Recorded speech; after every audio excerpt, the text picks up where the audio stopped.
Até nosso celular tem tempo de validade e é muito lixo. O cara só pensa em dinheiro. Quem constrói uma coisa não constrói uma coisa eficiente. Isso nós deveríamos pensar. Agora, quando um cara desse quebra, que fale, aí todo mundo diz, nossa, o que aconteceu foi o sistema contra ele, não sei lá, um monte de pena. Mas é porque ele faz uma coisa mal feita, já com o sentido de juntar lixo, o cara adoece de quê? De estresse, somatiza em Rivotril e por aí vai, é um desarranjo total.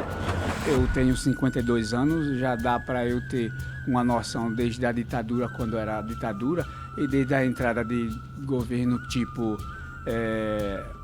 Tancredo Neves, depois entrou José Sarney, e sempre foi uma tensão que não se chega a nada. Ninguém vê seriedade nessa administração do país. Ninguém vê seriedade. Todo mundo só entra para se dar bem. Mas a sociedade tem que reconhecer essa dívida que tem com os indígenas, que são os verdadeiros zeladores dessas terras, os donos. Enquanto não reconhecer essa dívida que tem com o povo indígena, vai entrar sempre gente mal intencionada querendo se dar bem. E essa dívida tem que ser reconhecida com os povos que edificaram esse país, também o povo de cor, os negros. E precisa ter uns reparos assim, porque senão só vai chegar espertão lá para poder se dar bem. Mas é por isso que eu sou desencantado com a liderança política desse país. Pode crer. No período Lula não foi bom? Não teve novidade? Porque o Lula tem uma fama de ser um cara que ajudou a galera indígena, que contribuiu com a diversidade. Pelo menos a fama dele é essa. Você não sentiu uma melhora no governo dele? Alguma coisa assim? Existem muitos parentes nossos que lutam muito pela a bandeira dele. Mas o que eu vejo no geral é que todos os governos têm uns benefícios e uns malefícios. Faz uma coisa e desprotege outra. Então eu não acompanho. Na íntegra teria que obedecer a Constituição, na íntegra. Porque nesse detalhe, em relação ao Lula, eu nem observei tantos. Teve sim, em questão da proteção das reservas indígenas e da cultura. E isso eu vi, foi visível. Que rolou nesse sentido? Que tipo de iniciativas rolaram para ajudar nesse sentido? Os garimpeiros e outros invasores terem limites de entrar nas terras indígenas. Houve esse cuidado, sim. Pode crer. No governo Bolsonaro, muito se argumentou que aumentou muito o garimpo ilegal e que isso dificultou a vida das tribos e dos nativos e tal. Isso é verdade? Deu uma aumentada no garimpo, essas coisas, não? Pelo menos lá com vocês? Eu não digo que sim ou não. Lá não tem garimpeiro. Entendi. Em nós.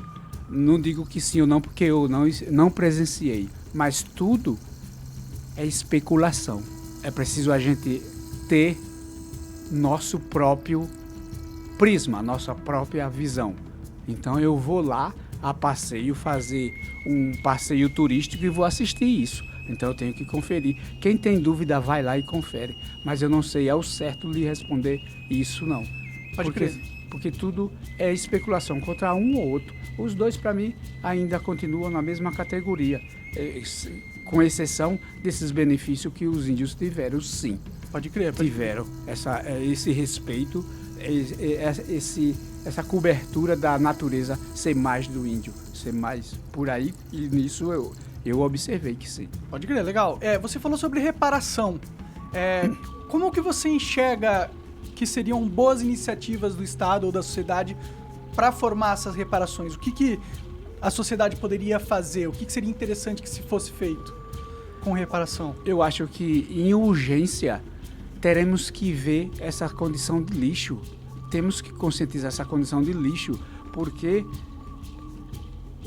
até nosso celular tem tempo de validade e é muito lixo. O cara só pensa em dinheiro. Quem constrói uma coisa não constrói uma coisa eficiente. Não constrói um negócio duradouro. Quebra rápido, feito de mal feito, com péssima qualidade de materiais. Isso nós deveríamos pensar. Agora, quando um cara desse quebra, que fale, aí todo mundo diz, nossa, o que aconteceu foi o sistema contra ele, não sei lá, um monte de de pena. Mas é porque ele faz uma coisa mal feita, já com o sentido de juntar lixo, o cara adoece de quê? De estresse, somatiza em Rivotril e por aí vai. É um desarranjo total.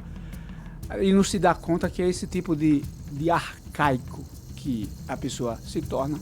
A pessoa é abundante quando recebe a canalização de produzir uma peça dessa, ele vai ser sempre o maestro naquilo, porque ele acessou o canal nas nuvens, e então ele vai inventar depois daqui um maçarico e tudo mais, mas ele precisa fazer bem feito. E em segundo, eu digo que em apoio, para somar com os sonhos indígenas, vamos trocar as hidrelétricas por placa solar, que é de graça, minha gente. Vamos trocar por que não, as poluição dos carros a gasolina. Por carros elétricos? Por carros elétricos. Mas seria da hora demais, eu queria ter carros elétricos aqui no Brasil. Nós temos que pensar nesse tipo de evolução, já que existe essa abertura por Nikola Tesla. O do Elon Musk. O Elon Musk é o cara até... É foda, esse cara é foda mesmo. Ele tá fazendo carro elétrico, comprou o Twitter, tá fazendo um monte de coisa, né? Seria muito legal se ele investisse aqui e acabasse modernizando a nossa frota de automóveis, que é bem antiga. E o carro tá ficando só cada vez mais caro aqui. Tá cada vez mais difícil. A devastação também de árvore. O pessoal, quem vai cortar é o simples lá, mas é mandado. Mas o prejuízo que isso causa em desencadear doenças. Porque quem estava lá dormindo, alegre, satisfeito, naquele universo da árvore, vem pra gente. Entendi. Tem um efeito isso.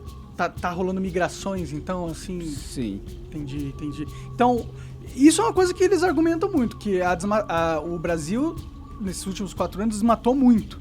E cresceu muito o desmatamento. Isso você pode observar, assim, lá na sua região e tal. Por isso, a gente tendo acesso à internet, a gente já joga em tempo real para a sociedade acompanhar. Por isso que é importante a internet. Pode crer, né? O próprio Elon Musk que você falou aí, ele tá com uma iniciativa de colocar a internet na Amazônia, através de satélites e tal, que é algo que pode realmente ajudar na gente no combate, no controle das fronteiras e também no controle das matas e tal, né?